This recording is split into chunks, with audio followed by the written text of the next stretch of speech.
প্রাথমিকভাবে আমরা এই 27টি উপজেলা নির্ধারণ করেছি এবং ধারাবাহিকভাবে আমরা 495টি উপজেলায় হচ্ছে আমাদের এই কর্মসূচিটি আমরা নিয়ে যাব।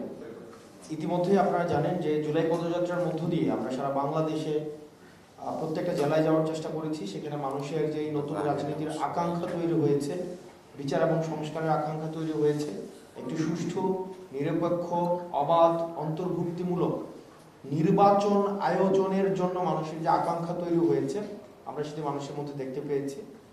এখন আমরা উপজেলায় পর্যায়ে হচ্ছে আমরা আমাদের কার্যক্রম প্রসারিত করতে চাই এবং সেটির অংশ হিসেবে আমরা প্রাথমিকভাবে আমরা 27টি উপজেলা দিয়ে আমরা শুরু করছি প্রথম ধাপে, সেটি 1 তারিখ পর্যন্ত।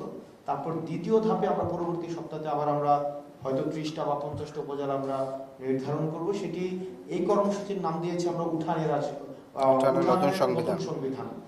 এই কর্মসূচির আওতায় অন্তর্ভুক্ত থাকবে আমাদের যেই নেতাকর্মীরা রয়েছে, আমাদের কমিটির যেই নেতাকর্মীরা রয়েছে তাদের সাথে আমাদের সাংগঠনিক মিটিং, সাংগঠনিক রিপোর্ট প্রদান।